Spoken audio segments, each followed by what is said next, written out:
Revisão dos estados de choque.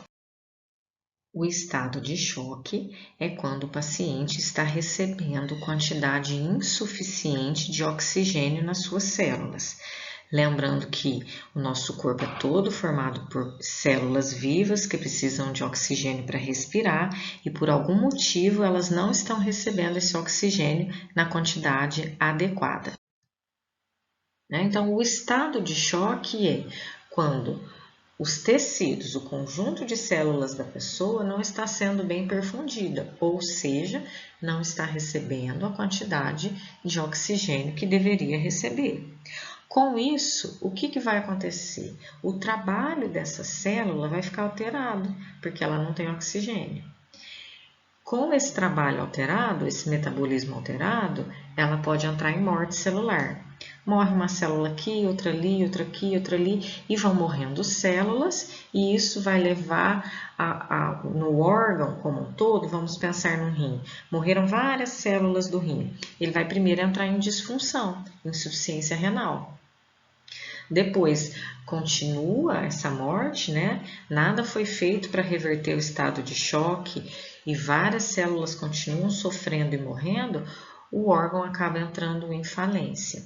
Eu dei o exemplo do rim, mas isso vai acontecer com todos os órgãos. Então, no caso do choque, se não for feita nenhuma intervenção para reverter isso, para fazer com que a pessoa comece a receber oxigênio na quantidade adequada, as células vão morrendo, a ponto de chegar numa parte irreversível e aí a pessoa vai evoluir para óbito.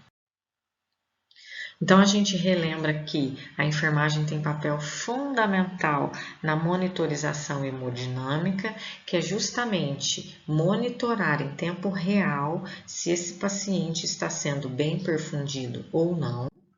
E aí, relembrando, a hemodinâmica não invasiva é quando a gente avalia a frequência cardíaca, a frequência arterial, a frequência respiratória, a saturação de oxigênio, um sinal bem claro, a temperatura e o eletro. E a gente também usa de procedimentos invasivos dentro de uma UTI para fazer a monitorização hemodinâmica. Pressão arterial invasiva, catéter de artéria pulmonar e a pressão venosa central. Importantíssimo, pessoal, quais são os sinais que o paciente está em choque, para que a gente fique de olho, para que a gente perceba o mais rápido possível para intervir, antes que chegue na fase irreversível. O paciente fica pálido, o paciente fica com a pele fria e pegajosa, popularmente é conhecido como suor frio. Certo? Então, lá tem a sudorese, tá fria, tá pegajosa, fica melando a pele do paciente. Ele tem náusea e vômito, ele tem visão turva, ele tem taquicardia no início, ok? Na fase compensatória do choque, o paciente tem taquicardia, porque o corpo está percebendo que está com pouco oxigênio e tenta compensar, fazendo com que o coração bata mais vezes por minuto para tentar fazer esse sangue circular e resolver a questão. Mas, apesar de ter taquicardia, o pulso é fraco e ele tem pressão baixa, hipotensão. Ele também tem taquipneia, respira muito rápido, uma tentativa do corpo de resolver a situação. Ele fica com muita fraqueza, ele reduz o nível de consciência, porque as células não estão sendo bem perfundidas, células cerebrais, né, do sistema nervoso central, sem oxigênio, vai reduzir o estado de alerta, né? E diminui o débito urinário, porque o rim também está recebendo menos oxigênio do que deveria, suas células vão entrando em falência, então ele produz menos diurese. Um sinal muito importante também que a gente deve saber é o chamado pressão de pulso. É quando a pressão arterial sistólica fica muito próxima da diastólica. Então, vamos dizer que o paciente está com 10/8 de pressão, certo? No dia a dia, no comum, o paciente sentindo bem, quando a gente ouve falar que está com 10/8, a primeira coisa é reavaliar, porque provavelmente não é. 10 por 8 é muito perto 10 do 8. A gente tem que ter um intervalo de pelo menos 30 milímetros de mercúrio. Então, 11 por 8, aí tá, né? Tem 30, né? Do 110 para o 80 tem 30 de diferença. Agora, se tem 20 ou menos de diferença, e se realmente esse valor está certo, não foi aferido errado, então isso é um sinal preditor de choque. Nós temos 4 tipos de choque: choque hipovolêmico, choque cardiogênico, choque distributivo. O choque distributivo pode ser choque séptico, choque anafilático ou choque neurogênico. E também temos o 4º tipo, que é o choque obstrutivo. Nesse slide, nós vamos aprender o que é choque, independente do tipo, tá?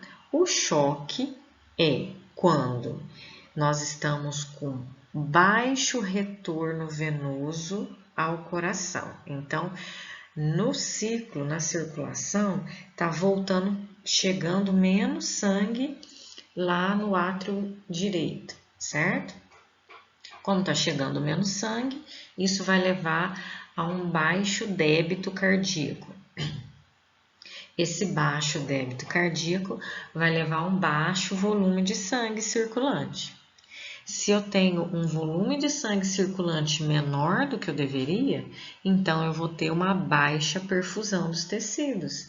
Tem menos sangue circulando, é o sangue que distribui oxigênio, então os tecidos vão receber menos oxigênio.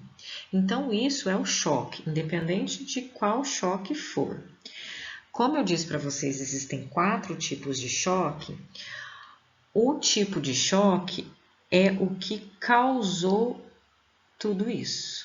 Então, choque vai dar os mesmos sintomas, porque choque é isso: pouco retorno de sangue ao coração, baixo débito cardíaco, baixo volume, pouca perfusão. Agora, o que causou tudo isso? O que disparou tudo isso? Aí é o tipo de choque, ok? Quando o que disparou tudo isso foi pouco volume, aí nós temos o choque hipovolêmico. Então, a pessoa está com uma hemorragia, está perdendo um volume de sangue muito grande. Pode ser uma hemorragia externa, pode ser uma hemorragia interna, mas a pessoa está perdendo volume.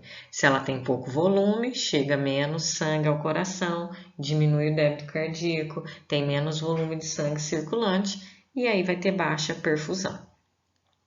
Então, no caso do choque hipovolêmico, hipo é pouco, né? Pouco volume, o tratamento vai ser conter a hemorragia, né? Para o paciente parar de perder sangue e repor volume, ok? Mas pode ser que o choque não tenha nada a ver com perda de sangue. Pode ser que a bomba cardíaca que está fraca, insuficiência cardíaca. O coração bombeia pouco, está fraco.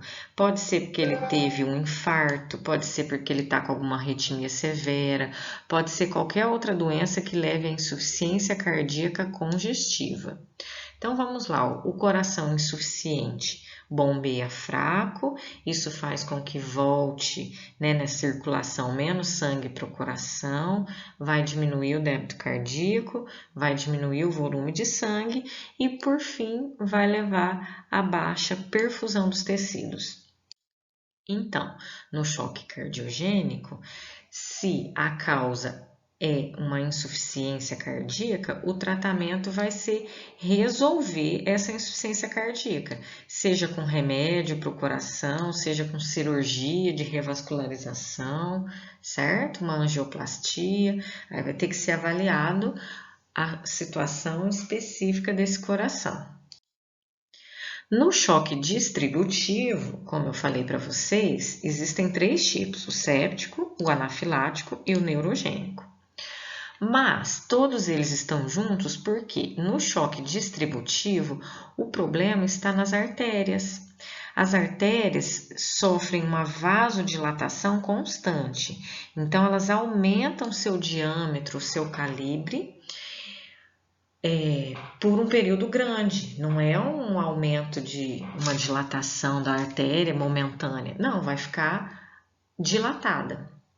Com essa artéria dilatada, o que acontece? Vai ter local que o sangue fica represado, certo? Porque ela está dilatada. Então, a depender da posição anatômica, tem lugar que vai favorecer o represamento desse sangue. Então, vai chegar menos sangue ao coração, o coração vai ter um débito cardíaco menor, vai então ter um volume de sangue circulando menor e, em consequência disso, o paciente vai ter uma baixa perfusão dos tecidos. Certo? Então, o choque distributivo é o choque devido à vasodilatação constante. Agora, com relação aos tipos de choque distributivo, nós temos o séptico, anafilático e neurogênico. No choque séptico, a vasodilatação constante é provocada por uma infecção generalizada. Então, veja, uma infecção generalizada leva a um choque séptico e choque, se não revertido, leva a óbito. Então, a infecção pode matar sim, certo? Por isso que o tratamento do choque séptico é o controle, o combate da infecção. No caso do choque anafilático, por que as artérias e veias estão dilatadas? Porque a pessoa teve uma reação alérgica grave. Essa reação alérgica grave, essa anafilaxia, pode levar a um choque anafilático, ou seja, vai vasodilatar artérias e veias, e aí a gente pode ir para óbito, se não reverter. Qual que é o tratamento? Redução desse processo alérgico, com corticoide, né, taxas altas de corticoide, inalação de adrenalina, enfim. E no choque distributivo, ele também pode ser do tipo neurogênico, ou seja, as veias e artérias sofrem vasodilatação constante devido a um trauma raquimedular.